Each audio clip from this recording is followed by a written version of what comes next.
Bolt your windows. Lock your doors. Check your closets. Look under your bed. And then prepare yourself. For it's another episode of Dark Knight of the Podcast.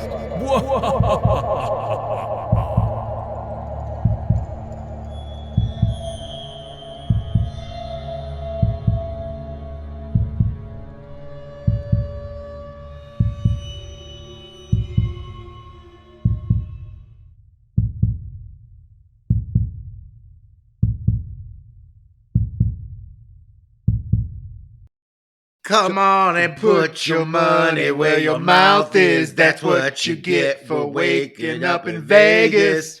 I don't know the line after that, to be honest, but I love that song. I love the song too. And guess what? We are waking up in Vegas. It's Waking Up in Vegas week at Dark Knight of the Podcast. This is actually the first time since we started the podcast that we are recording together in the same room. We're very close. Very close.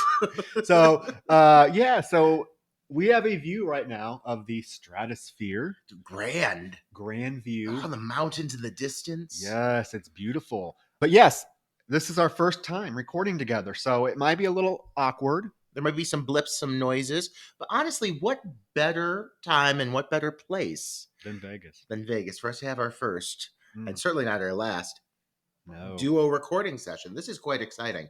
I can already tell, Troy, that there's going to be a lot of moments of me breaking up where I normally wouldn't, because I can now see your face. I know. I can see your side glances and expressions towards me. I'm trying not to look at you because I will bust out laughing. But isn't that what they want to hear? They want to hear joy, and they want to hear gaiety. And I can't think of a movie title, honestly, that serves a heartier helping of either.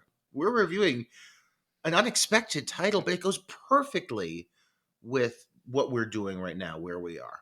Yes, we because we wanted to have a Vegas themed month, because we knew we've had this trip planned for a while, and so we knew we were going to meet up in Vegas, and we are here. We've had a blast. So we were thinking of Vegas themed horror films.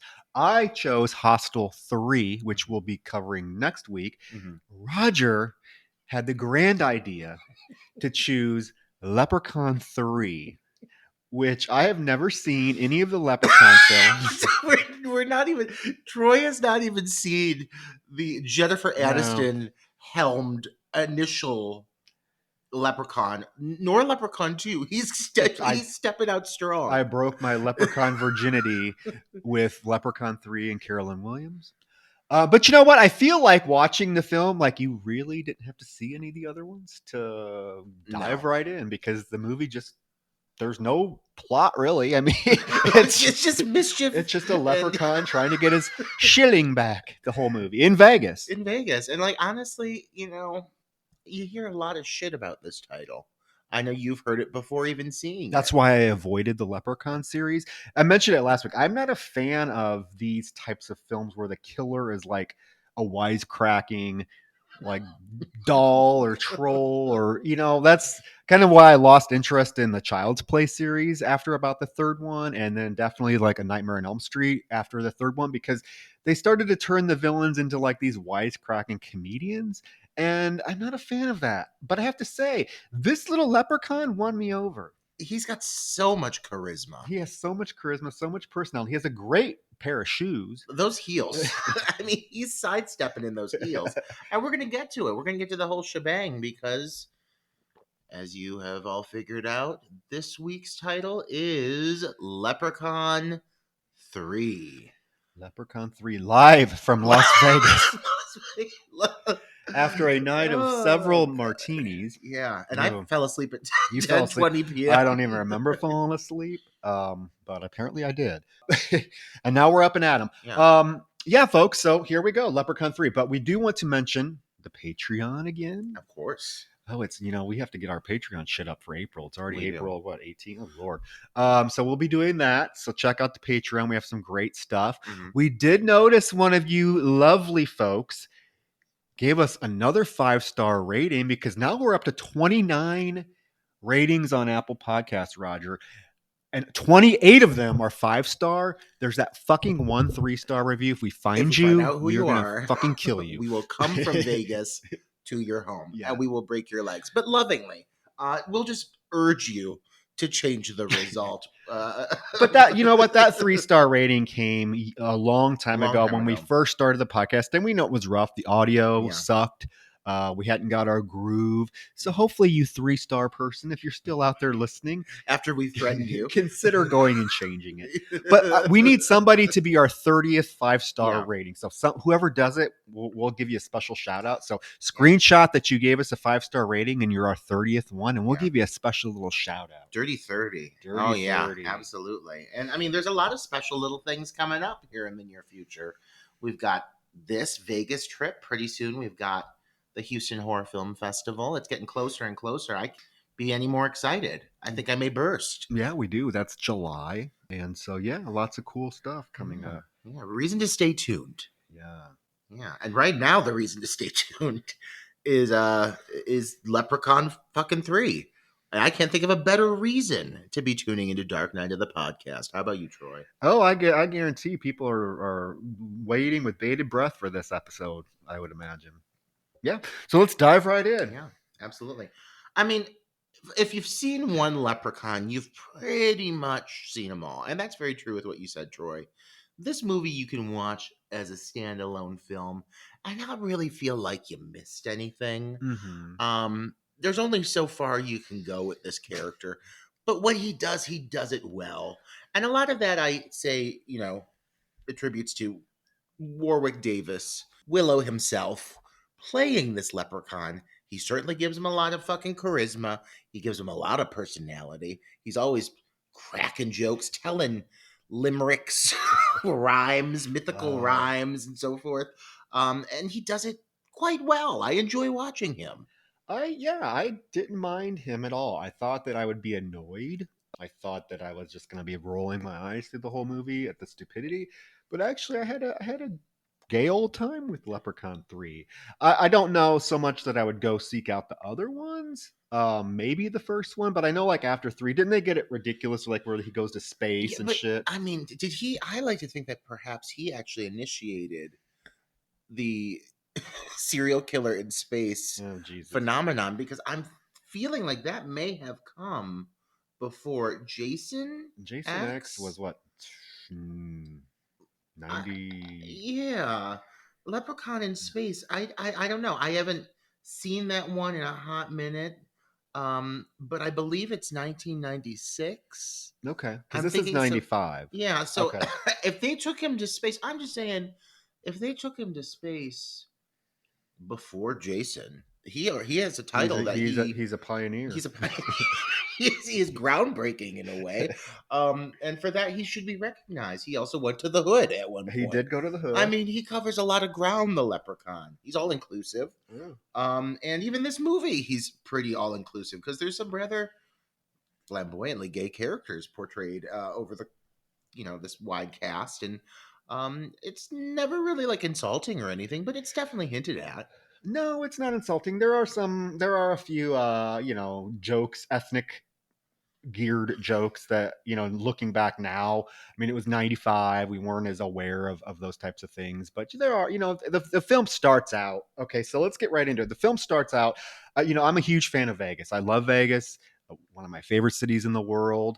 So I'm very familiar with like the Strip and downtown Vegas. So right away, I was just enthralled with the images of Vegas we get in the opening shots of the film. You get all the beautiful, beautiful casinos. You get a shot of like the Westward Ho and the Stardust, Fremont Street. Unfortunately, those casinos are no longer with us. In fact, Roger, we are staying at Resort World, right? And on this land is where the old Stardust used to be. Oh my God, it's like fate. It's fate because the film opens with the Stardust casino sign, and we are literally where the old Stardust casino used to be. So right away, I'm like, oh, it's Vegas. I love it. And then you basically focus it on this pawn shop that is in a sketchy part of town, because Vegas is known for pawn shops because people come here and lose their money and they have to pawn shit to get money to gamble. The pawn shop is owned by a stereotypical Indian gentleman. We are introduced to him and a elderly gentleman wearing an eye patch and on crutches bursts through the pawn shop doors and has a big bag that he's trying to pawn. And what is it, Roger? Inside of this bag is what I would suspect to be a far heavier item than they're making it out to be, but it's that damn statue of the fucking leprechaun wearing the necklace. And it is quite large. I mean, it looks like it's molded out of cement, but they're kind of flinging it around willy nilly, no big deal. I want to point out that this man who comes busting through the door, not only does he have an eye patch and a crutch, he also is missing a leg, and he has a hook for a hand. Yeah. I don't know if you caught that, but this man's been through it. Whatever's happened to him, he's obviously been through it. He's exhausted. He's wild eyed. His one eye is wild eyed. And he basically he's trying to sell off this statue of the leprechaun, which has this necklace on it. Where did he get it? Okay, so this is my question. When I saw this, because it's the film starts so abruptly with this guy.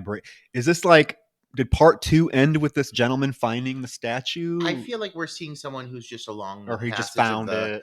has Okay. had the coin, now has managed to somehow subdue the leprechaun in statue form Okay. using the power of that goddamn necklace. Because you know that necklace, it's like a kryptonite. Yeah, to the It's leprechaun. a medallion. It's yeah, that medallion. So that obviously he's been subdued, but this man has been injured quite severely from the looks of it.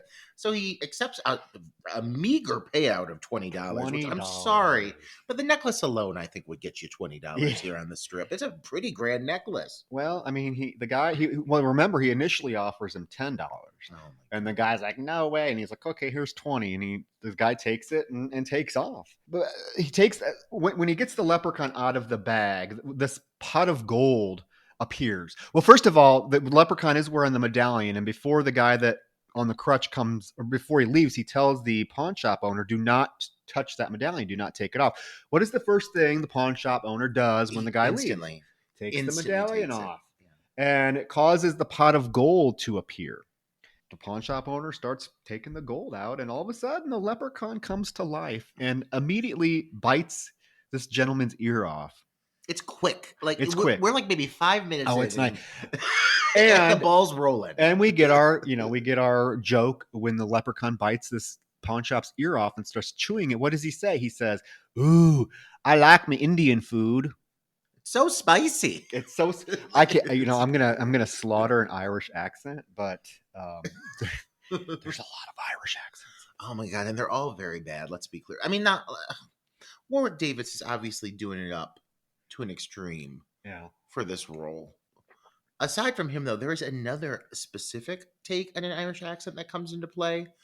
Ooh, it's pretty rough. It's pretty hard to listen to. It's about halfway into the movie that comes about. But yeah.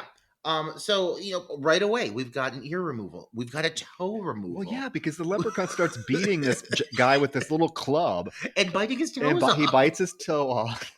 The pawn shop owner, though, he has the medallion, and he accidentally, like, as this leprechaun is like beating the shit out of him with this little billy club, he's waving his hands, and he actually waves the medallion at the leprechaun, and the leprechaun freaks out. So he realizes that the medallion is a protection from the leprechaun, and he's able to like chase the leprechaun away with this medallion. That is the moment where you see his little heel. He takes his pot of gold and he runs out of the pawn shop, but he drops one of the gold shillings, falls out of the pot, which causes a whole lot of mischief. Yeah, that's really the source of the mischief, if anything, is this lone fucking shilling.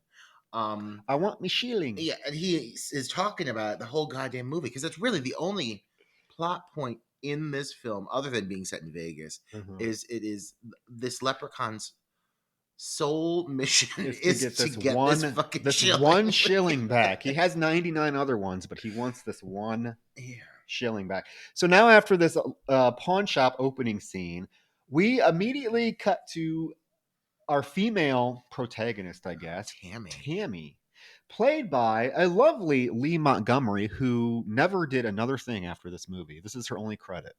Yeah. Really? Yeah. Poor thing. I mean, She's lovely to look at in she is this. lovely to look at, and she's not bad. She's not bad. She is, though, bogged down with some pretty bad dialogue at times that I don't think any actor, no matter how skilled, could really make sound convincing. She has one line where she says, let me see if I can get this voice. Do you know anything about cars? Because this one doesn't work. Yeah. And basically, everything she says reads like, I'm a girl. What would I know about cars? Like, and that's like the extent of this character that we get. We do get a little bit deeper once we find out like a little more of her backstory, but she's pretty paper thin. That being said, she doesn't totally disappoint. No, and how old is she supposed to be, do you imagine? I'm thinking like 24. Okay. Her car breaks down on the side of the road. She's waiting for someone to pick her up. She's hitchhiking. Cars are going by. We are then introduced to our male protagonist, Scott. Oh my God, he looks like fucking Pinocchio. Yeah. I mean, sometimes he looks really cute, and then other times you're like, ugh. This man has the widest eyes I've ever seen. Well, he's distracted, and he almost runs into Tammy, and he has to swerve out of the way. And what is the most awkward, like, almost car crash I've ever seen in my life? Well, then he gets out and he's just like gawking at her. His eyes are like lusting. Arr. Yeah, he's like, "Oh, I've never seen a woman before." And then this is when she's asking, "Do you know anything about cars?"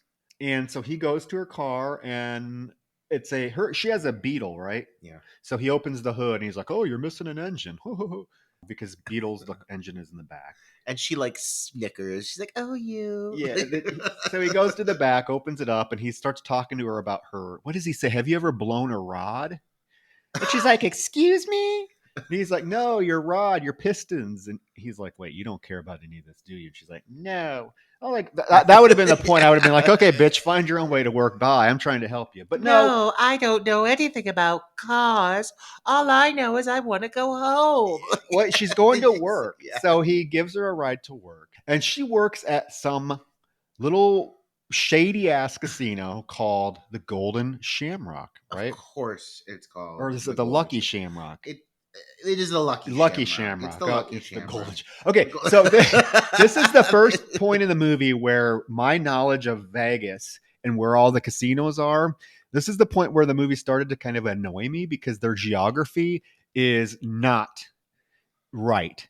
Like 1 minute they're driving down and you see like the Excalibur in the background, and then all of a sudden they are down on Fremont Street, and this is where she works. And then, but the geography is all over the place because there's points where they come out of her casino and you see like the Luxor. And then the next shot, you see like the Golden Nugget. These are nowhere near each other. So that's sort of annoyed me. Well, there's something to be said also for like, once you start to look at these exteriors, you informed me, Troy, that the exteriors in this film were all shot guerrilla style. Yep. And like, when you watch some of the exteriors, because they're pretty brief, like it becomes glaringly obvious that they like really like ran out and picked these up like in a hurry, because the actress that's playing Tammy is when it's exteriors, it is a blatantly different woman in a wig that does not even like remotely match Tammy's actual hairstyle and color. But they were trying to like trick it. It's pretty glaring. I feel like, because I went on and read Wikipedia and IMDb trivia and stuff, and one of the first things it says is they really did not have the budget to, use Vegas as a heavy location. So what they did was, they got the actors and they filmed all of the exterior shots of Vegas, basically guerrilla style, no permits, nothing. Like this was literally a crew driving up and down the strip, filming the casinos, putting the poor little Warwick Davis out on the strip and having him walk around and filming him and get people's reactions to them. But they did it all really quick, really guerrilla style. And you can tell because I don't think, honestly, I do not feel like the bulk of this movie was actually filmed in Vegas. Like, I don't think that location that they use for the casino is Vegas. I could be wrong, but it just doesn't feel like it. This is the saddest casino I've ever seen in my entire life. It literally looks like someone's basement, and they just set up some roulette tables and craps tables. There's no if your film is going to take place in a casino, I want the casino atmosphere. I want the bright lights, the slot machines dinging. You don't get that with this. This literally looks like it was a makeshift, like oh, let's rent the local, Knights of Columbus Hall and throw some, ugly looking slot. Did you see the slot machines? Yeah. I mean, they're like say jackpot, jackpot, jackpot. There's no lights, there's no nothing. I don't know. That was another thing about the film that I had a hard time like buying the Vegas atmosphere because this interior of this casino is so bland. Yeah, one thing I guess I will say is they do try to play that into the story, like the fact that the owner Mitch, we learn, is basically out of money and has like mobsters after him, and the casino is often described as like not being that great. So I feel like they tried to at least like make it a plot point that this location was like struggling for money, but it still is definitely a rather lackluster experience.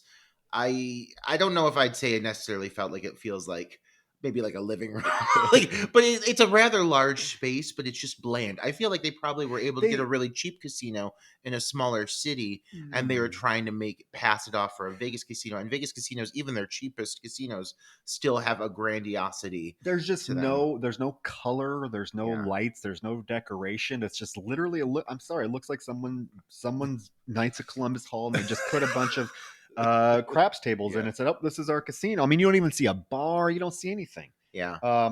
But on the way to work, Scott's taking Tammy to work. We do find out she is a magician's assistant, and he, bless his heart, is on his way to LA to go to college. So this kid is literally, I'm thinking like 18 years old, right? Sure doesn't fucking look No, it. he doesn't look it. And that's kind of why I asked how old you thought Tammy was, because there is a love interest that kind of blossoms between the two of them by the end of the film. And I'm like, Yeah. oh, honey, you're robbing the cradle. They're good for you. Get that young dick. Yeah. I mean, hey. As long as it's of legal age, go hog wild. So while he's driving her to work, we do cut back to the pawn shop where the owner finds the lost coin on the floor and picks it up, again, causing lots of mischief. Oh, the fact that this character, I want to state, like they could have easily have just killed him off by this point, but this character sticks around for quite a bit longer and has his own like storyline that I do appreciate. That there's not really a single character in this who at least feels I wouldn't say any of the characters, no matter how small they are, feel underdeveloped. This character, like this cast, is actually pretty well fleshed out, competently played. Even the weakest links, which I would say are the two leads, are still not like so bad they make my skin crawl. Mm-hmm. Scott hits a few weak points here and there, but I've seen far worse. I saw a goddamn blood hook. Okay, Yeah, Scott is definitely no whatever the fuck that guy. Paul. What's his name? Paul. Peter from Bloodhook. No, Scott has way more charisma and personality than that piece of shit. I didn't mind Scott. Yeah, I mean, he's kind of a blah character at times, but I still find him sort of endearing. He's well intentioned. Yeah, I'll give him that. I do appreciate that the pawn shop owner also has to go through the means of this like early 90s digital sleuthing, because we've seen so many films at this point that there's like a scene where there's like time to take to the library, to take to the internet, to find out information on whatever the villain or source of evil may be. And in this one, he turns to like a children's life, like fantastical characters. Well, no, it's like it's a computer game. It's a computer program that he has that it's basically it's a computerized encyclopedia of like fables and mythical characters. So he puts his little disc in, and it's one of these old. If you're old like me and you remember like the old computers where you played like the Oregon Trail, it's very much like that. He puts the disc in and he searches leprechauns, and you get a whole like computerized history of the leprechaun and what they're. This history is extensive. It is. Like this history, Troy, I feel surpasses like the average basic knowledge of a leprechaun, and very much starts to like tread into like this leprechaun specific lore. Yes. Because it is very much like honed in on key plot points that need to apply to this leprechaun as well. So it does seem like quite a forced device, but I also find it kind of endearing. Well, it also goes on forever. Like this is the longest computer program in history because it's playing through the whole movie. Like they come back, people are coming in and out of this pawn shop, and it's still fucking playing about the history of the leprechaun. You're learning everything about them. like their lineage. Like it is, yeah, it's extensive. I gotta say, of course, this girl's working as a fucking magician too. Like, it's such a random plot point to have her working in this magic show. But once we get to this whole setup with this character of Fazio, he's fun. He's fun. I like his how his story develops. We do get a scene of the pawn shop owner. He is searching for the leprechaun for some reason. He's in the back room looking for the leprechaun, and the leprechaun finds a bow and arrow Yeah. and shoots poor Gupta is his name, because of course it is. Yeah. Shoots him through the arm with the arrow, and Gupta gets a gun and tries to shoot him, and the leprechaun uses his power to cause the gun to misfire, and he attacks this pawn shop guy is put through the ringer from this leprechaun. He's jumping on him, biting him, and he shoves the medallion in the leprechaun's mouth, and it causes like green puke and slime to like start coming out of this leprechaun's mouth. It's pretty brutal. Yeah, some of the action scenes in this in general, I go into this movie thinking it's gonna be such a bad experience, but there are these moments that are actually like quite entertaining and well handled. And a few of these pawn shop moments, there's a few little struggles between him and Gupta, and they go on for a bit, but they're pretty competently done. They're fun. Yeah, I don't mind them. I mean, like you said, they could have easily resorted to killing off the pawn shop owner, like in that first opening scene of the movie, but they actually give him something to do. Yeah, he's kind of a caricature, but they give him a lot to do. He's actually in the film quite a long time, which surprised me. In the casino, Scott drops Tammy off at the casino, and he's like, "Oh, well, maybe I can come in to your show." And she's like, "No, you need to go. You can't come in." And he charms her, and she's like, "Okay, I'll let you come in, but you can't gamble. You're gonna come in, you're gonna check it out, and you're gonna get out. You're gonna head to LA." So he goes in, and of course, like any young person, he is enamored with all the casino games, even though these are the lamest casino games I've ever seen in my life.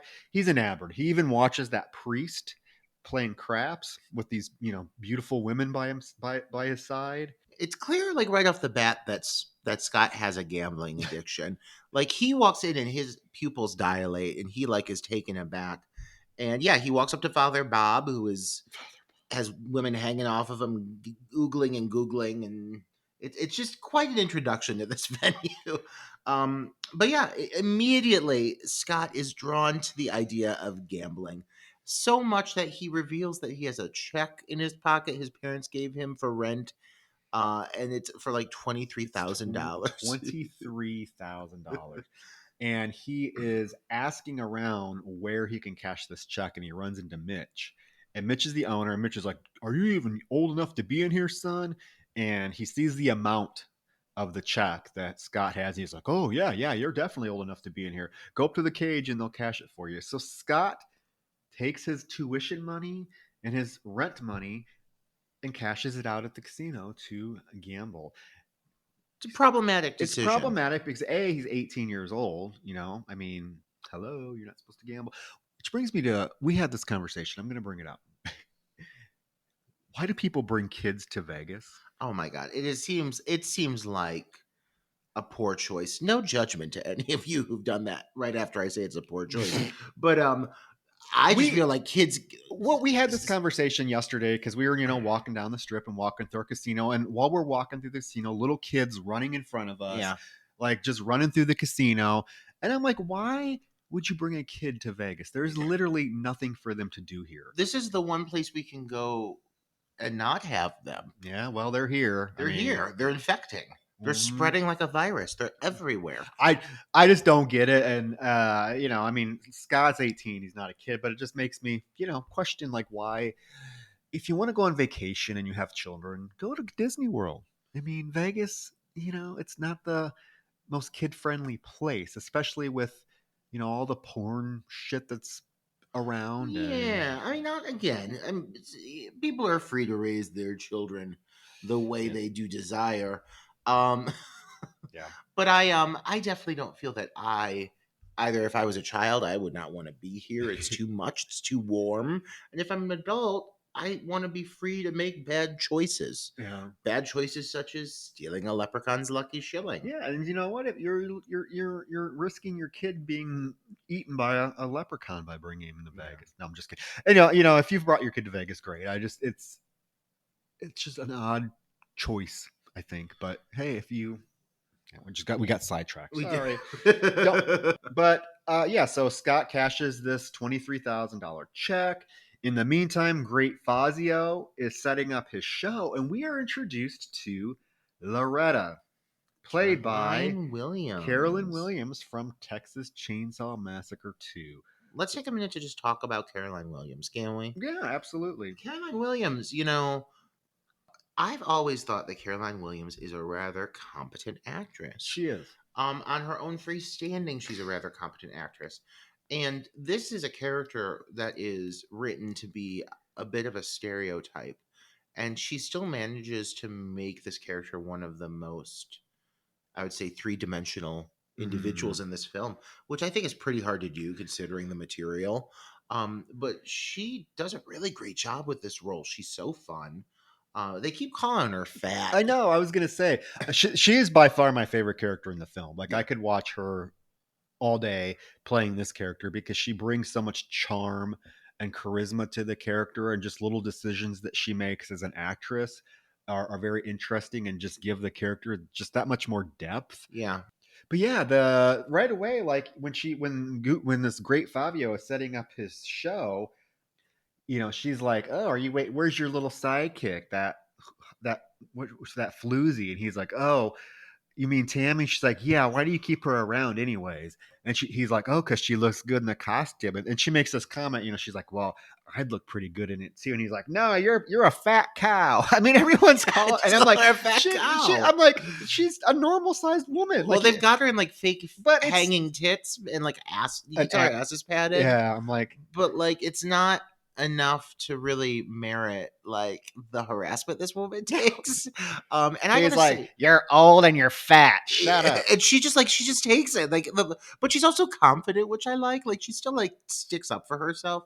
I do find it very interesting that in a way I feel this movie parallels Caroline Williams' own journey with plastic surgery. Lordy.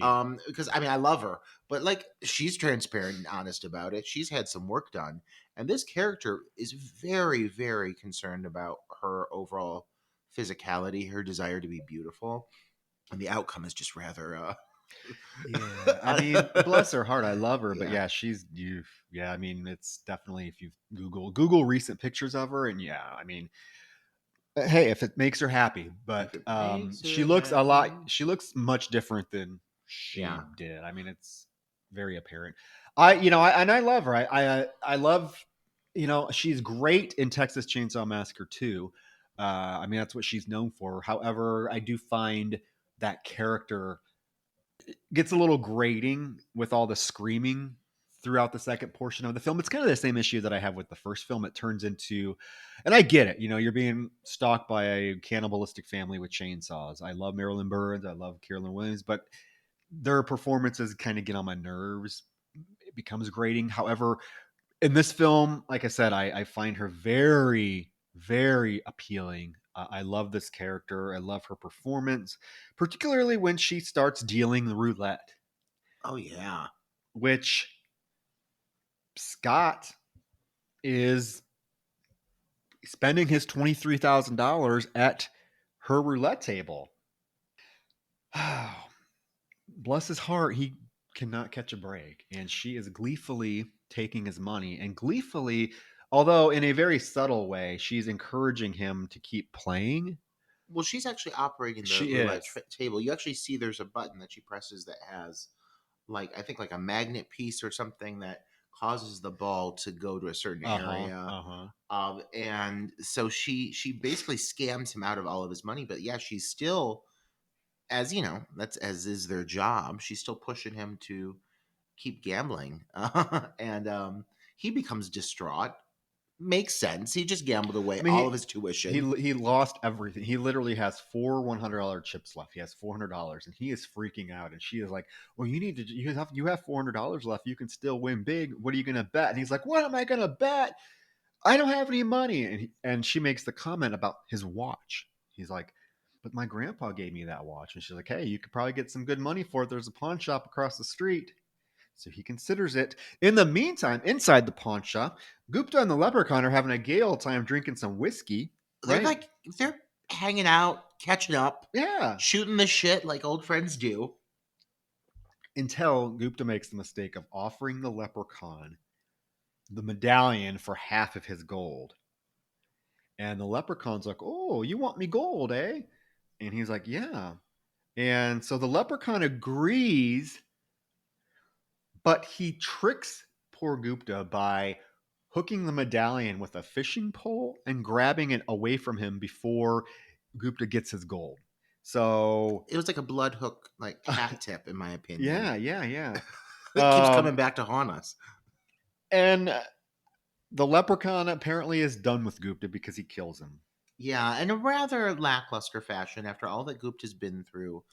I was really thinking he'd go out in high style, but he just gets choked out. Choked, yeah. And just as he's taking his final breath, Scott barges into the pawn shop and stumbles upon the newly deceased corpse of Gupta.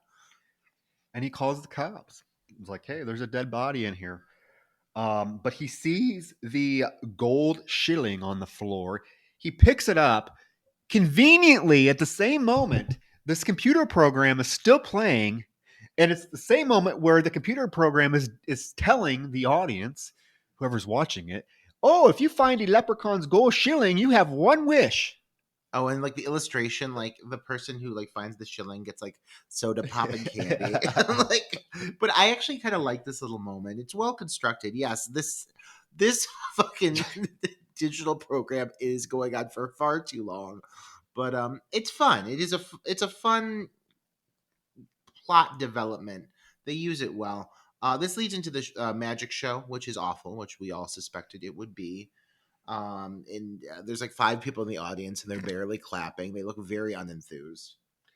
Well, we also get Scott when he hears the computer program saying, "If you find a shilling, you make a wish," and he has the shilling in his hands. Like, "Oh, okay. Well, I wish I was back at the casino winning on a winning streak," and Yes. he's transported back to the casino, and he's on a fucking winning streak. Yeah. Yes. And Loretta is taken by surprise. She is, and she even tries to use her trick where she stops the roulette wheel, makes it go into a specific number, but it breaks. Like the whole mechanism falls apart. And he is just winning. Every number that he bets on is the number that comes up. And we get to see now that he's putting the gold shilling on his pile of chips and putting his hand over it, and it moves by itself to whatever number is going to come up next. This whole bit's fun. I like it. And he ends up winning $100,000.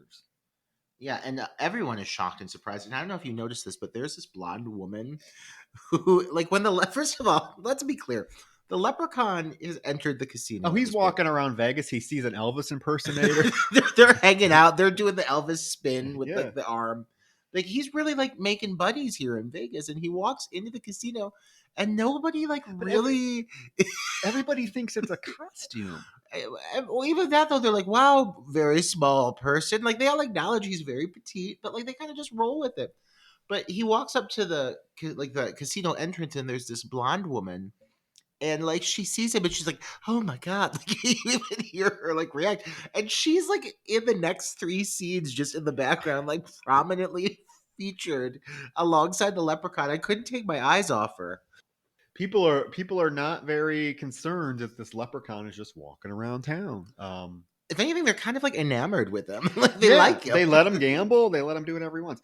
So Mitch comes to the roulette table because obviously he's losing money from Scott winning, and he closes the table.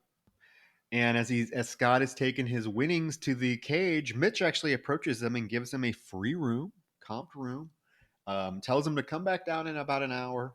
At the same time, Tammy comes out of that lousy magic show, and she sees Scott with all of his winnings, and she tells him, "What are you doing? You need to cash out and get the hell out of here." And he's like, no, I'm winning.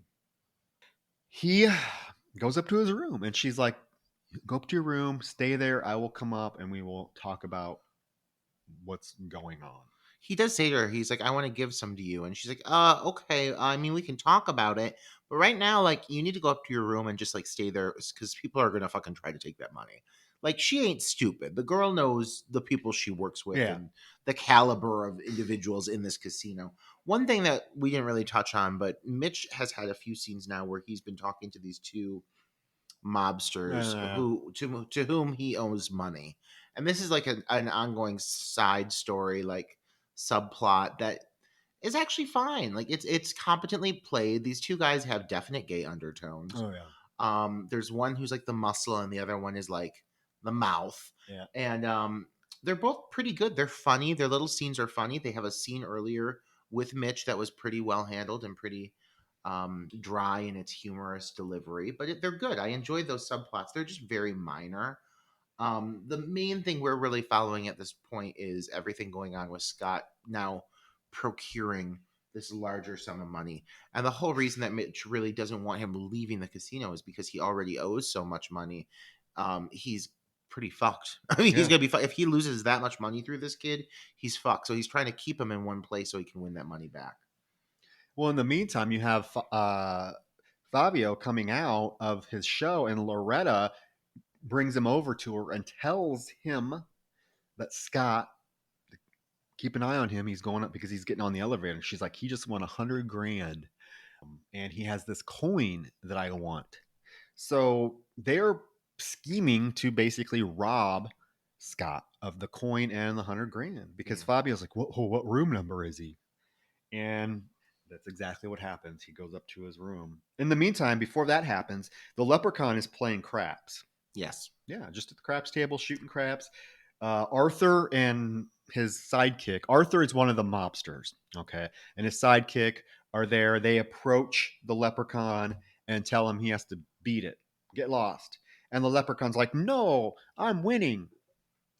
And he takes one of the coins and shoves it in, I don't know his name. It's his sidekick, Arthur's sidekick's mouth, and turns him into a slot machine, basically. He starts pulling his arm, and all these coins start coming out of his mouth. It's absurd, but it's actually quite funny. It's a cute little moment. That blonde's still in the background. She's just gawking. Yeah. I love her.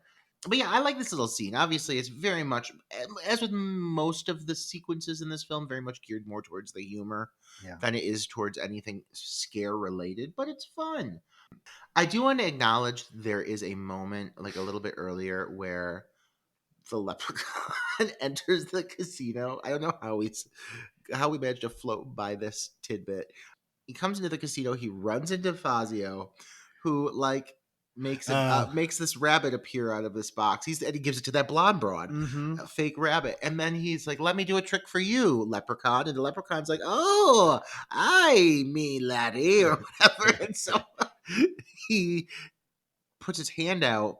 Something's supposed to appear in it when he pulls the scarf back, and instead of it being like the magic trick, it's just like this blob of steaming green Play-Doh, which we come to learn is like the leprechaun's feces.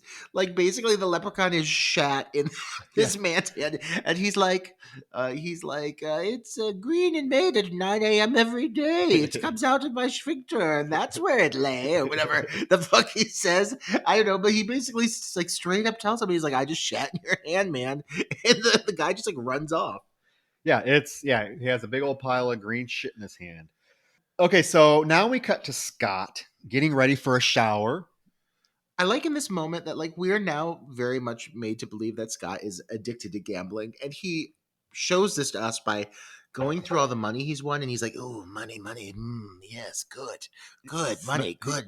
He's smelling it like Scrooge McDuck, like rubbing it over his face. And it's like I can't think of a less subtle way for him to like gawk over this. Well, as he's getting ready for a shower, Fazio just enters the room. I would imagine you'd be a little bit more careful, a little more subtle. He just barges right in, and as Scott's in the bathroom, Fazio finds his coin just as Scott comes out of the bathroom and attacks him, and it's really awkward because Fazio like pushes him down, and he's like, "Arr!" And then as he's running out, he turns around and does this like trick where he makes flames appear. Okay, so what I'm led to believe is Fazio, who Scott sees clear as day, Yeah. like he is quite obviously just there in the room. He then turns, presents himself in the doorway, and throws like a smoke bomb Yes. to make it seem like he's disappearing. And he But like, just- if anything, it just makes him all the more obvious that he is the magician. Yeah. Because who else is going to have the smoke bomb on them? And then as Fazio runs away, the leprechaun comes in the room. Like clockwork. Like as soon as Fazio's out of there, this goddamn little buffet cart waddles into the room. With the leprechaun. And the leprechaun knows that now that Scott has the gold coin and leaps at him from across the room and bites his arm. Anything with a little leprechaun leaping at Oh, me. it's funny. Oh, this starts a trend in the movie of the leprechaun always being like one step behind the shilling, because he always gets to somebody after they've lost the shilling. Yes. And he punishes them, and then he's like, "I have my shillings not here," and then Basically, that's exactly what happens. Everybody he kills is not the person that has it. So he's always a step behind. Because Fazio just ran out of the fucking room with the shilling. How did the leprechaun not see him run out of the room and sense that he had a shilling? Because he's so short that he's by that buffet cart that he didn't see. And also all the smoke, like the buffet cart just appears from the smoke left behind from the magical effect. It's funny though. I like it. Like this movie very much at this point knows its sense of humor. Yeah, the leprechaun takes a bite out of Scott's arm. Scott is able to pull a steak knife from the buffet cart and shoves it into the leprechaun's forehead. Yeah. And then proceeds to launch him out the fucking window. Well, first the blood of the leprechaun pours into his wound, and it sizzles, but it makes it clear that the blood makes contact with him. And then he full on like catapults this very obviously a mannequin, but it really adds to the effect. Well, I love it as it's falling down out of the window. You can tell it's a mannequin, but you hear his voice. He's like, "Oh!" And then it hits the ground. Oh, you just see these little limp legs like spinning around. It's I want to know, like, so this is an indication that the leprechaun obviously can't die easily. Like, you have to, because like I said, I've never seen these films, so I was like, okay, so this must be obviously you can't like kill the leprechaun by a normal means. Like, he survives a steak knife shoved through his forehead. He survives falling out of a 50-story window and smashing onto the cement, and he gets up. And he's not there's like no wound. He's not hurt from falling 50 stories. He's like, next time I'll take the elevator. And he pulls the knife out of his head and he's perfectly fine. Scott, in the meantime, calls hotel security to tell them there's a leprechaun in their casino. Listen, if you're going to call and report that kind of an incident, you've got to pick and choose your words, or else people are not going to listen to you and they're not going to trust you. Because right off the bat, he's like, "There's a leprechaun in my room." And they're like, "Oh, little green men?" And he's like, "Yeah, little green men." And you got to be like, "Listen, I was attacked by a very small assailant in a choice wardrobe," which we will discuss. And after you get somebody, and before that happened, one of your employees was in my room robbing me and smoke bombed the whole. He came out of fucking nowhere. But they hang up on him. Yeah. But he goes into the bathroom to look at his wound, which is pretty. He has a big old chunk bitten out of his arm, and he looks in the mirror, and we see his reflection. He's starting to turn into a leprechaun. It is, which I thought was an interesting. I didn't expect it to take that route. Neither did I, but I have to say, out of all of the choices they make in this film, I have to say that Scott becoming a leprechaun is possibly my least interesting. The one I care about the least. Yeah, I could watch Warwick Davis in those heels running around this town for hours. Do I really want to see the whole story arc of Scott like fighting off the leprechaun side of him and not giving into the lust for gold? Like, do I really care that much? I didn't. No, I didn't care for it either, because then as he starts to turn into a leprechaun, his voice, he starts speaking with Irish, and he starts speaking in limericks, and they're just not as funny or creative as the one that the Warwick Davis is given. So it just kind of falls flat. This kid is nowhere near the caliber of a performer. No. And not to say he's the worst thing I've ever seen, but he ain't great. And once you start really trying to hand off like the humor, the accent, this is the accent I was talking about earlier. It is just awkward and not at all natural. So it just feels very forced.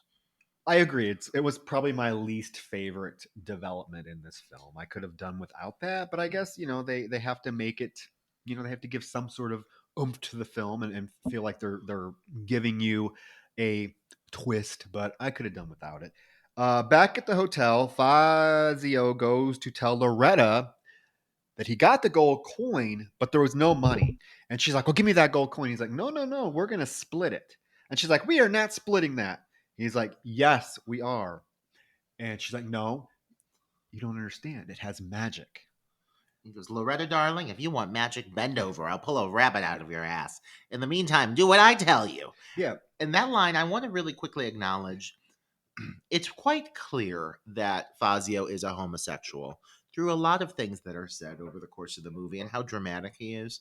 But there is a point earlier where Loretta says to him, Fazio, just the girl I wanted to see. And it's subtle little things like that that very much hint that this guy is a homosexual, but they don't touch on it any more than that.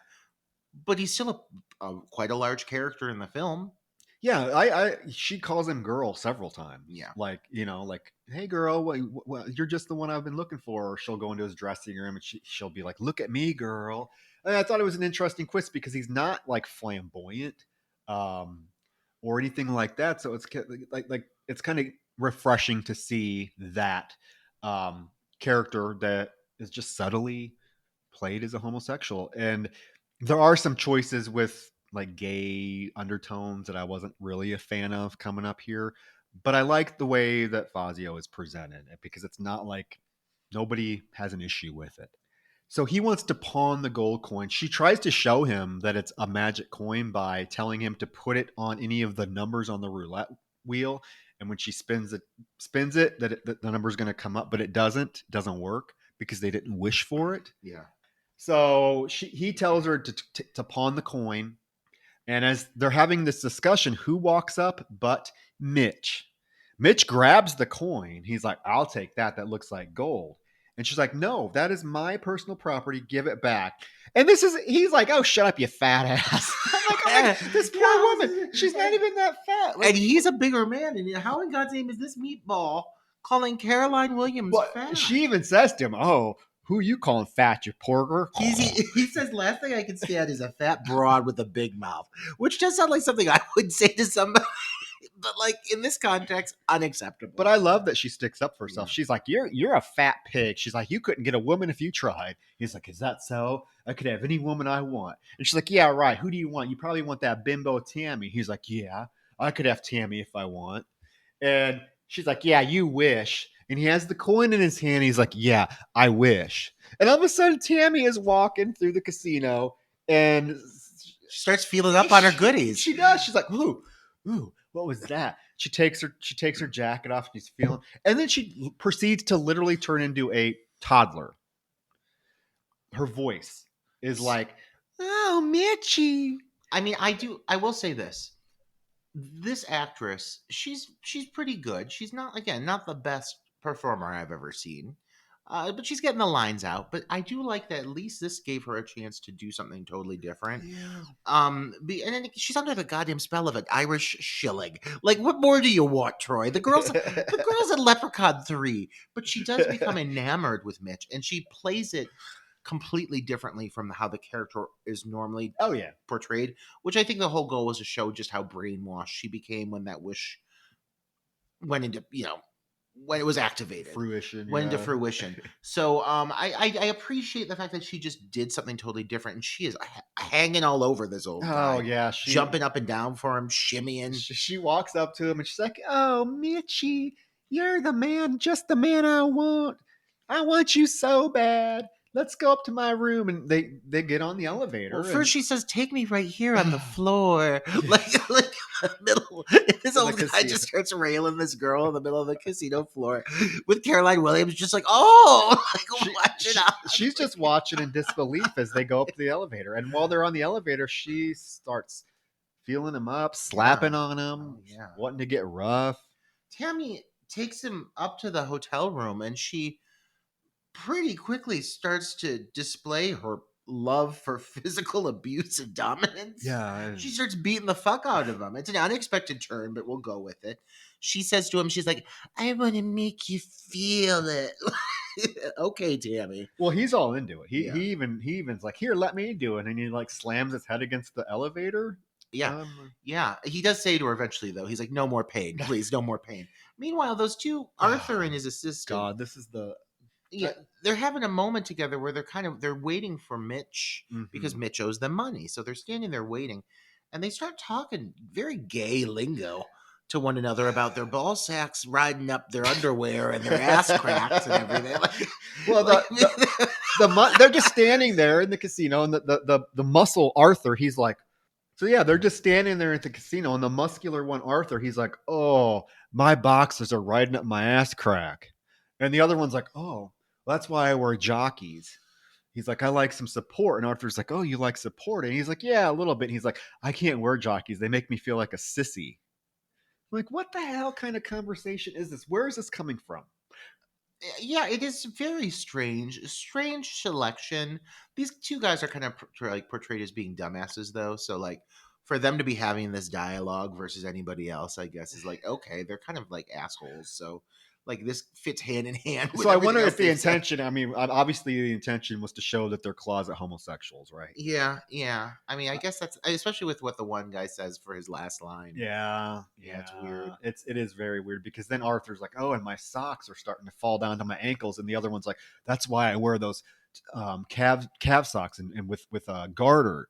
And Arthur's like, no, I can't wear a garter. That makes me feel like a sissy too. I'm like, Also, the way the muscular one like pierces his lips when he's like listening Oh. to him talk, it's very like, yeah, it's all very very kind of like closeted queer. so do we think they're secretly fucking? I think that there's like a hint of lust between the two of them.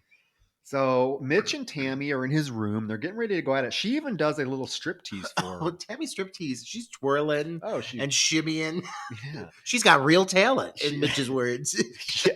He's like, I'm gonna make you a star, baby. Yeah, thank God it's a spell, because as soon as Loretta pops her head in, she steals the coin. She steals the coin, and the coin is no longer activated for Tammy. And Tammy comes to and snaps out of it. And she's like, where am I at? Mitch, what'd you do to me? And she starts freaking out. And she like slaps him. And she thinks that Mitch like drugged her and brought her up to this room to rape her. And she even kicks him in the balls. She kicks him in the ball. She slaps him. And he's like, you dumb broad, you're fired. Meanwhile, to hit home that Scott's turning into a leprechaun, My God. we see that he is developing a lust for potatoes. Okay, so is this do I- all Irish people just I mean, love potatoes? Well, there's one point that's all that they had, so I'm assuming that this is all that they had to select from. The leprechaun developed, I guess, a lust for potatoes. I don't know, but that's what's just displayed here. He's ordering potatoes of all sorts, all gratin, baked potatoes, fried potatoes, hash brown potatoes. He literally goes to this restaurant and orders nothing but variety of potato dishes. And the waitress, she also has like a heavy Brooklyn accent. She's like, "Oh, here's all your spuds," and like, and he's like, "I ma'am, the potato from the earth is a blah blah blah blah." He says like some like little jingle that ends up being something. He makes a limerick about a penis au gratin. Yeah. It's weird, and he doesn't really pull it off in my book. No, well, she's like, oh, penis au gratin, and she's like, oh, is that Metallica? She thinks he's talking about a fucking rock band, but he's making limericks about penises. And then he's like, "Why did I say that?" Yeah, it's weird. So Mitch is upstairs, still hot and bothered because he was about ready to fuck Tammy. So he's probably has blue balls. When a girl appears on the TV, and this broad, this girl, I feel like she also went out for the role of Tammy, but didn't get it. But they're like, "Hey, but if you're still willing to show your knockers, we'll get you in the movie." This is the weirdest fucking scene I've seen in a long time. So basically, like, the leprechaun is now making the move on Mitch to get his shilling back, yeah, because he now thinks that Mitch has his shilling. yeah. So we as the viewers are treated to a sequence in which Mitch starts talking to the television where this busty blonde is just showing off her flapjacks, and she, full on Samara Morgan like style, climbs out of the television and starts mounting Mitch, and like she's up on top of this guy. Was this before the ring? Because this is another. Hey, this is another. Very ring. Very because she rude. crawls out of the She does. TV just like Samara. And Yeah. I'm thinking, hey, okay, so the leprechaun went to space before Jason did. Yeah. The leprechaun had someone to crawl the TV before The Ring. Although I think the Japanese version of The Ring came out before this movie. But look at all the influence Leprechaun had. Yeah, he's the OG man. But she has some big milky breasts. And Just she's bobbing. sandbagging all over him. Just She's like rubbing smacking him in her face. Yeah. And This damsel climbs atop him, and she's mounting him, and he keeps like on the TV. The leprechaun is like running a series of commercials. It's all him, basically like warning Mitch of what's to come. yeah, but he's ignoring it. And well, he keeps hearing his name, and she's like, "No, you're just hearing things." And she goes back to sandbagging him some more. Well, in the meantime, Scott has run into Tammy crying on the elevator, and he's like, "What's wrong?" And she's like, "Oh, I'm so over everybody. I got fired." And it riles Scott up. He's like, "We can't let that happen. We have to go back up there and confront him about that. I'm not going to let him do that to you." So they go back up to the room. Not quick enough, though, because as the leprechaun is trying to get Mitch's attention, this girl's still sandbagging him. And all of a sudden, the leprechaun comes out of the TV, too. And he's like, "Oh, matey, I see you found your girlfriend." And all of a sudden, we get a shot, and now it's a robot. It's a sex robot with huge breasts. Okay, so here's immediately I'm going to pose my question, Troy. The leprechaun thought in his mind, he's like, okay, so this guy, his wish is for beautiful women. My conclusion is going to be to build a poorly constructed female android that will then proceed to electrocute him. Mm-hmm. Like that's the solution here. Yes. This is the best I've got, because this kill, like I think this kill really wanted to be something like straight out of A Nightmare on Elm Street. Mm-hmm. And I'm talking one of the later ones. Yeah. I'm talking like when people are turned into cockroaches and things like that. I feel like they wanted to go along those lines because her hands are all androidy and they have wires coming out of them and everything. It reminded me of that Bjork video. Oh yeah, All is full of love. Yeah, with the and but this one has huge. Okay, so I love this. I love it because it's a robot. Everything about it is a robot except the very human breasts. It has like a dead expression, like mannequin face, and then these huge puffy breasts. And she proceeds to like electrocute Mitch. It's a very lackluster death. He deserved something a little bit more. If you're gonna go full android, here's what I'm saying. If you're gonna go full android, you can't then just end it with like an electrocution. I mean, if you're gonna do an electrocution, the wires from the TV could electrocute him. All these other things could happen. Do something android specific, like I don't know, have those human like breasts part and drill through his eyeballs, or something that seems like make it all feel like it has a purpose. Because all this feels like is like the purpose was to get the chick naked more so than anything else. It wasn't to come up with a great android kill. It was how do we get a pair of boobs in this for as long as possible, even up to the point that we put them on the poorly constructed android, which felt very uncomfortable. That's it. I was like, oh, I don't want to see this. But yeah, so Mitch is dead. He gets a really lame death. I feel like they saved a lot of the special effects budget for later on, but I feel like Mitch deserved to have a much brutal death, much more brutal death. Because he was one of the main antagonists, I would say. I mean, he wasn't played as much of a dirtbag as I would expect, but still, I mean, right. So Tammy and Scott go into the room and find him dead. And the leprechaun just pops out. He wants his shilling. And at the same time, they take off running. Arthur and his partner show up.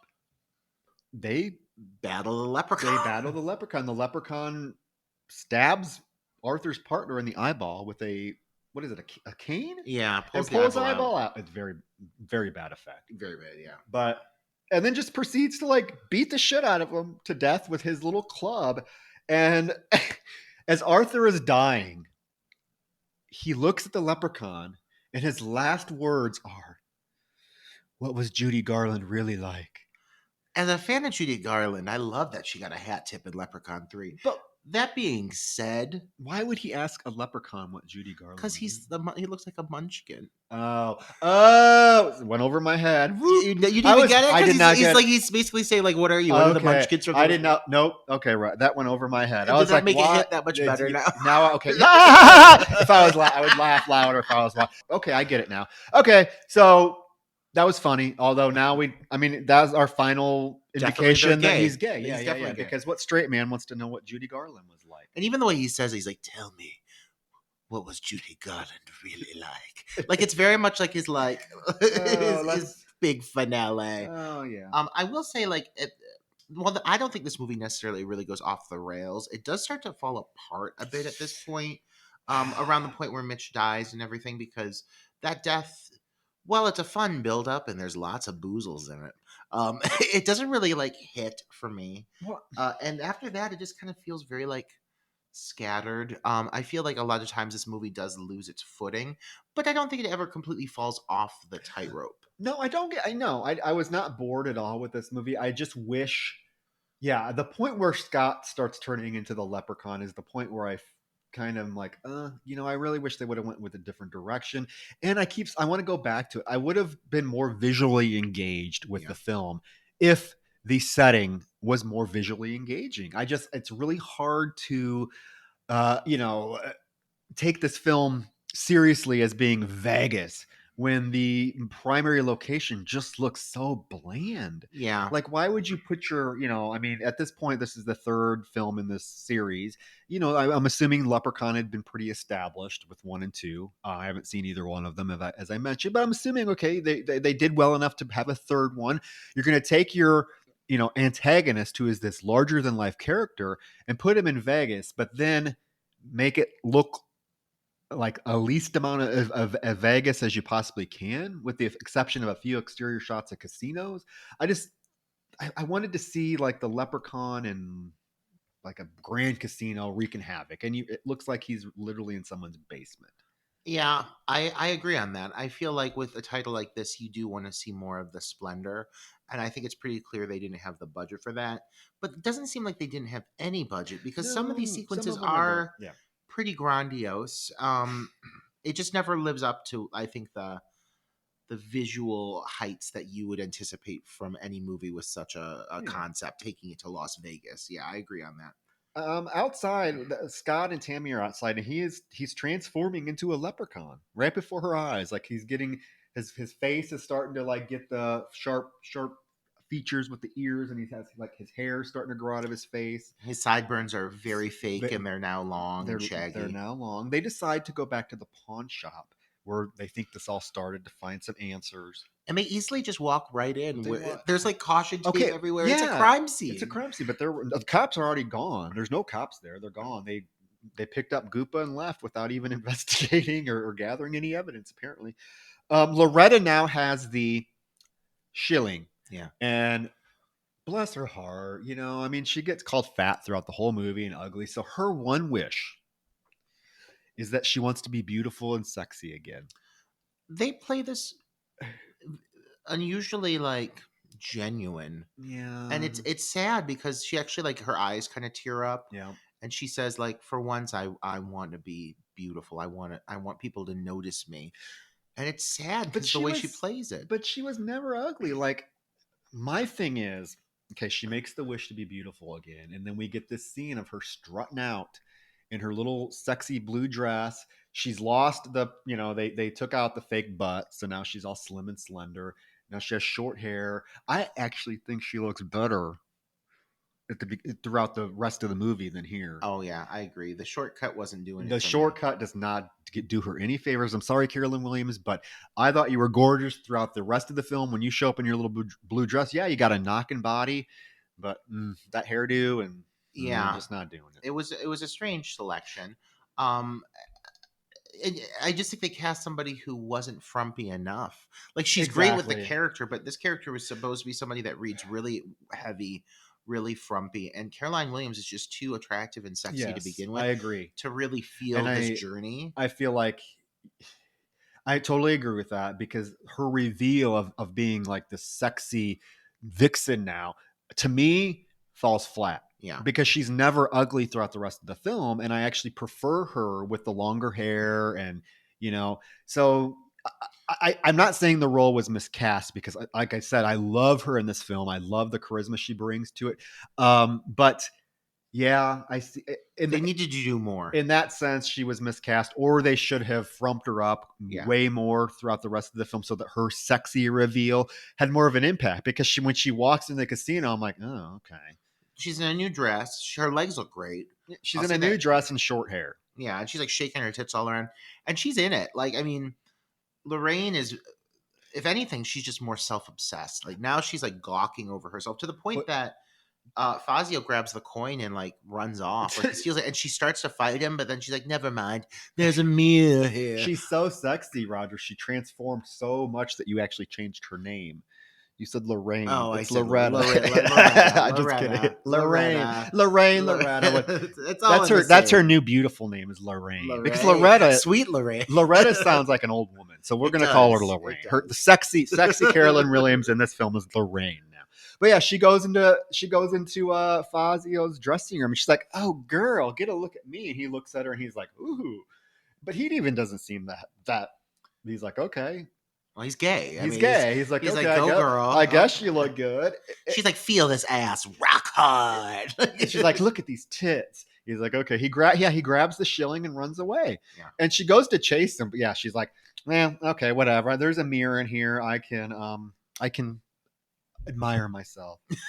Thank God. It doesn't last for very long because No. the leprechaun shows up wanting his shilling. God damn it. Now that somebody else has the shilling, he's always a step behind. I enjoyed seeing Loretta take on this new persona of being confident. I would have loved to have seen that explored more than just the shallow, like, I'm beautiful, I'm sexy, the whole world's gonna love me. Like, that's all she really gets before the leprechaun does, like, rise up behind her in the reflection of the mirror. And they have this whole moment where he like basically threatens that he's like, I'm gonna give you everything you want and more. You want big tits? Watch them grow. Like, but he does it all in rhymes. He says something limerick. He's like, "Bigger is nice, but jumbo is better," or something about her boobs. And yeah, he makes her boobs grow enormously big. I mean, what a painful death, though. My God.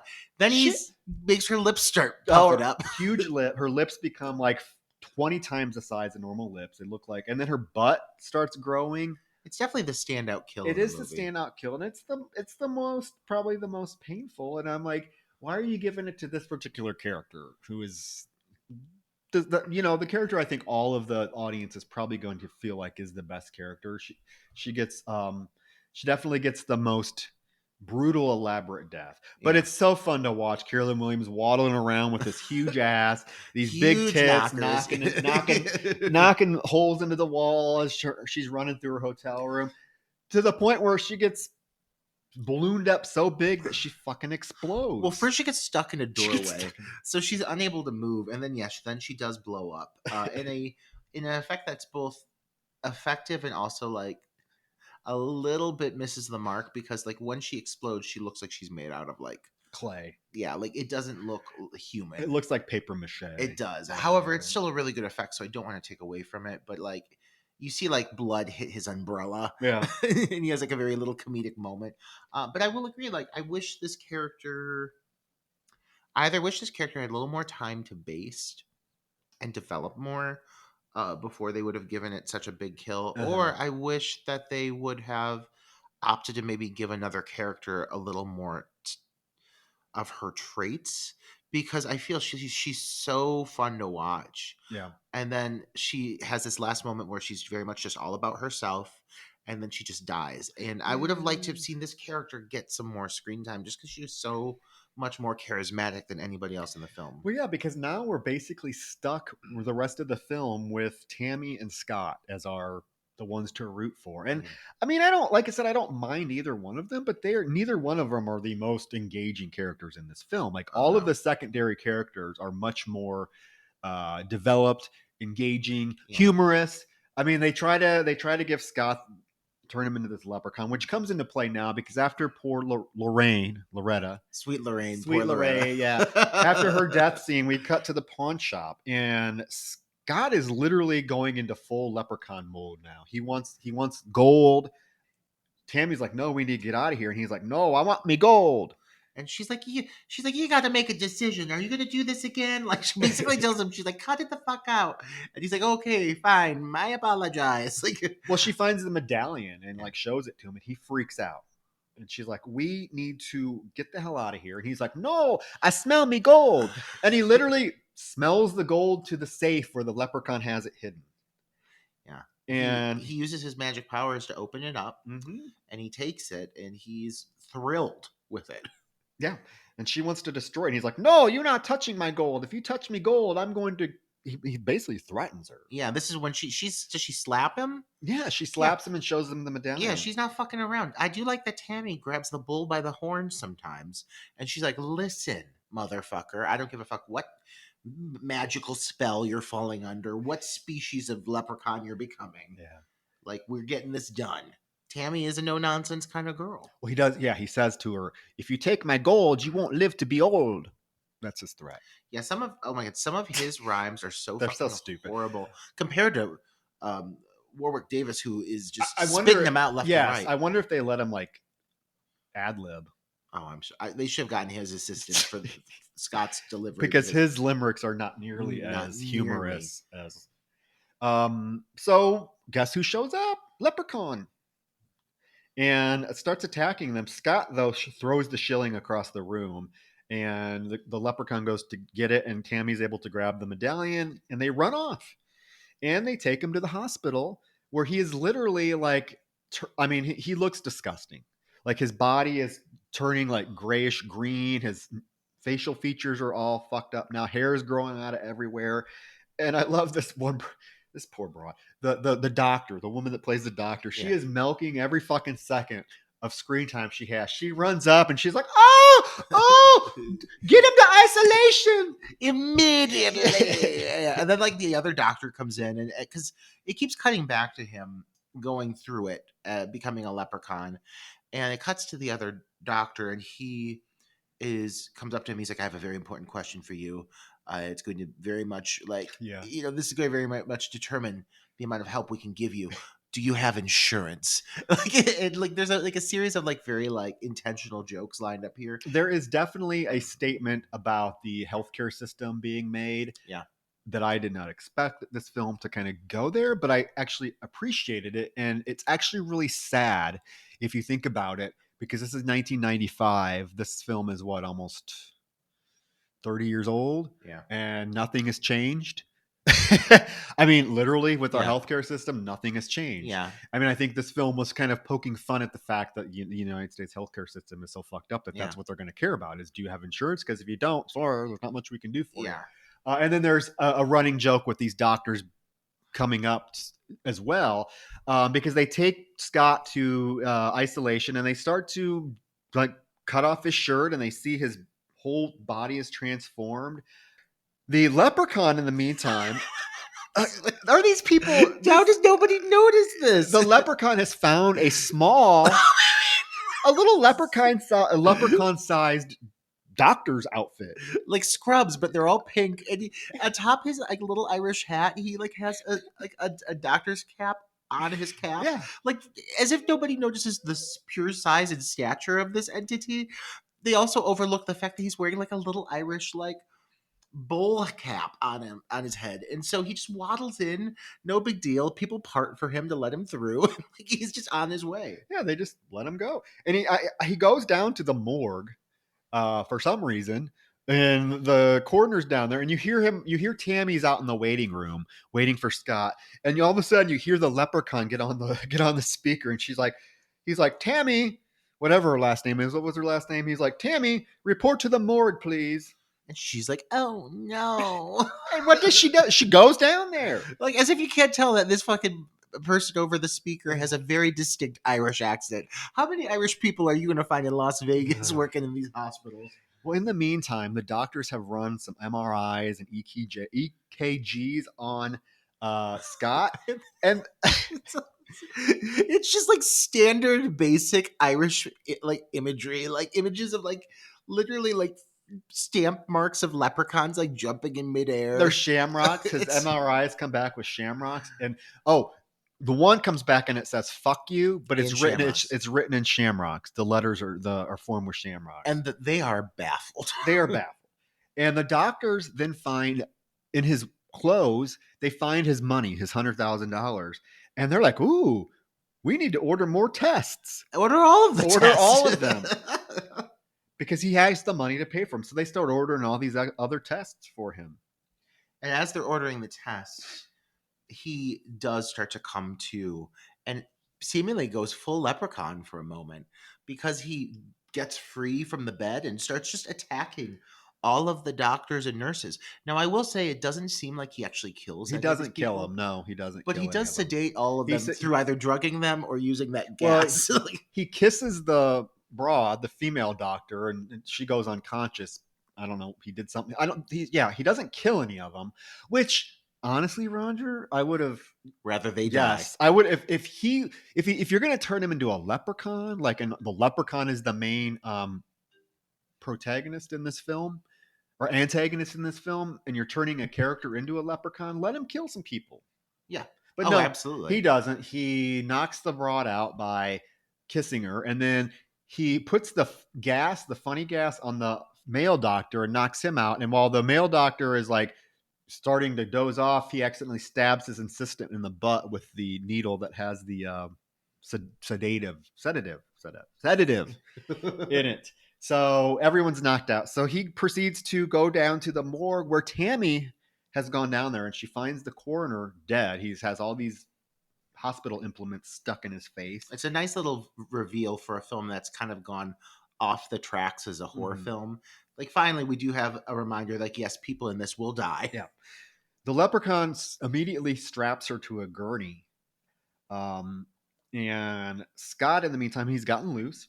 And the leprechaun is getting ready to slice Tammy up. He says he's going to slice her from head to toe, right? He threatens to cut her nose off. Cut her nose off and then slice her the rest of her body into some fine meat. As he mounts atop Tammy's face, preparing to cut her nose, Scott busted in the room and unleashes this great one-liner: "Cut her nose and I hack off your toes." And I couldn't have been less impressed at that point because this kid cannot keep up with Warwick Davis. No, and they're like, the leprechaun's like, I want me shilling. And they tell him, we don't have your shilling. Fazio has it now. So the leprechaun's like, oh, God damn it. Causes a fire and then takes off. He's going to go get his shilling. So Tammy's free, and Scott runs over to her. They have a moment. We have to acknowledge, I forgot, when Scott gets the shilling from Loretta, he does make a wish on it. He wishes that he is the best magician in the world. You're saying for Fazio. For Fazio, I'm sorry. Yes. Yeah. Fazio, I said Scott. No, Fazio wishes he was the best magician in the world. And it's apparently come to fruition because his game has been upped severely. Oh, and The set alone, the costume. the place is packed. Yeah, his costume is so much gayer. It looks like something off of a Stevie Nicks tour. He has a sensible lesbian-looking assistant. Yes, he's upgraded everything. Yeah. And he's about to do a trick which he discussed at the beginning of the film. He mentioned wanting to do something called the Burning Beauty, in which he lights a box on fire with a beautiful woman inside of it. When he tried to do it earlier in the film, he just started to burn the box. Yeah, well, Tammy, said she doesn't want any part of that, which I don't blame her. So he isn't able to do it. But now this broad, now that he's the best magician in the world, he can do Burn the Beauty. However, his show is interrupted by the leprechaun popping out of the box.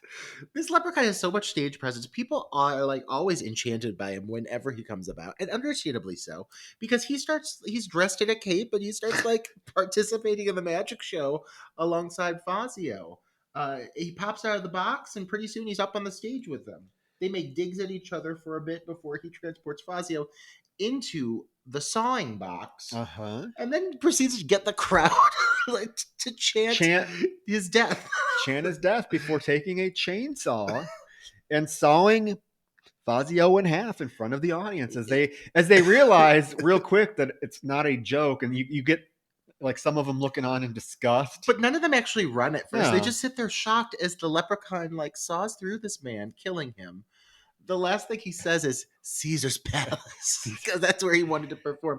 And then he presents to open the box and like proudly present his innards. And the audience is just, there's no screaming, but they're still not running. They're just sitting horrified. there. They're horrified. They're just so shocked by it. So Tammy and Scott show up and they basically announce for everyone to run. And then the chaos begins, and everybody in this casino starts just spilling out of the building. And there is a really fun shot where you just see all of the extras booking through Yeah. this casino, knocking tables over, knocking slot machines jumping down. over tables. Yes. It's wild.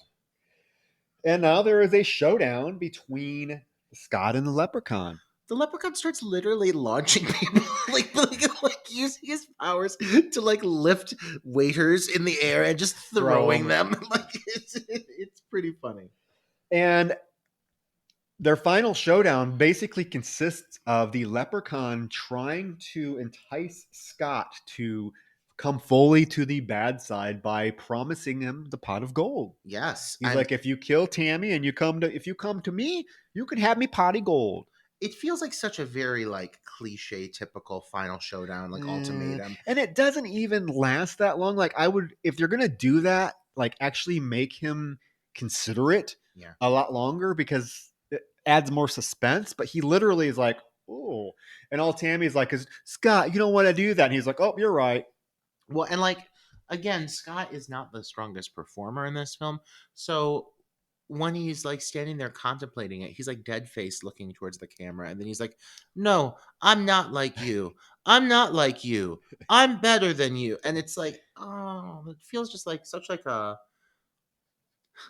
lame note to end things on. When you've got this charismatic, like absurd, over the top, fantastical entity as the antagonist, if your protagonist isn't like at least close to that, then it makes it feel for kind of a letdown when they get the better of him. You know what I mean? Because that's what happens. They end up actually defeating the They leprechaun. do because Scott decides he's not going to join the Leprechaun, and what he does is he takes a flamethrower, the flamethrower that we were going to use to light the beauty on fire with, and he proceeds to flamethrow the pot of gold.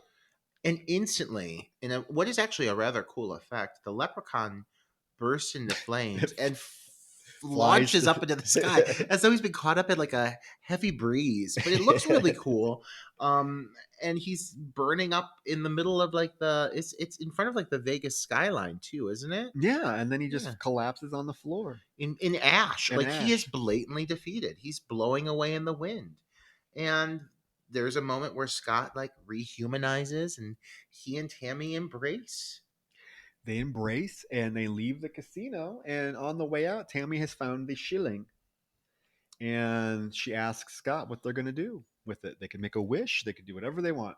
And then she's like, you know what?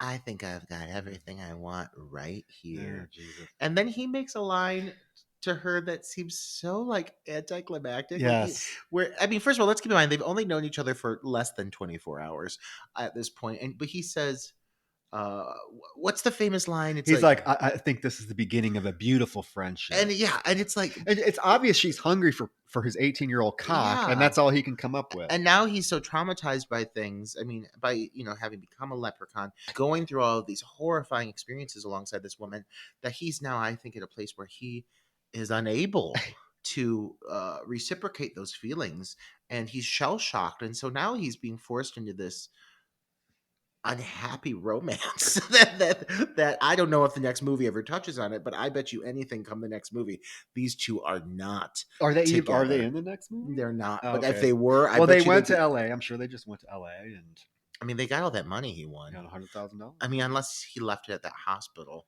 which I do not want those doctors getting that money. No.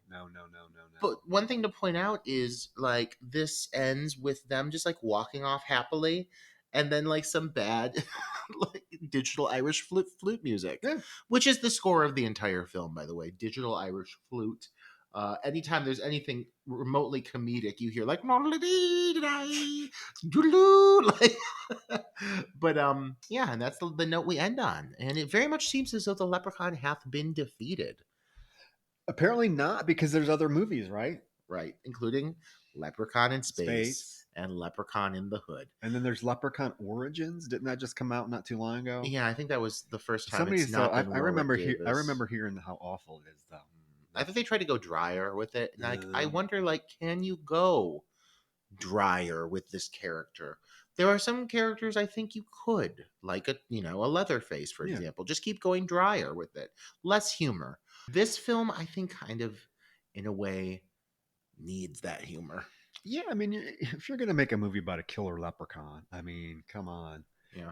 You know, yeah, I mean, and the I, as I said, this was my first soiree into the Leprechaun franchise, and I Will you had a come good back to time. Will you come back to visit sometime? Yes. You know what, Troy? I will say, I think that I know you've avoided seeing this series, but now that you've realized it's not as detestable, perhaps, as you anticipated, I really think you would enjoy Leprechaun, the initial I'm original gonna Leprechaun. watch. I'm gonna watch it. I think we should review it eventually too, Yes, I. because Jennifer Aniston deserves to be in a Final Girl more often, in my opinion.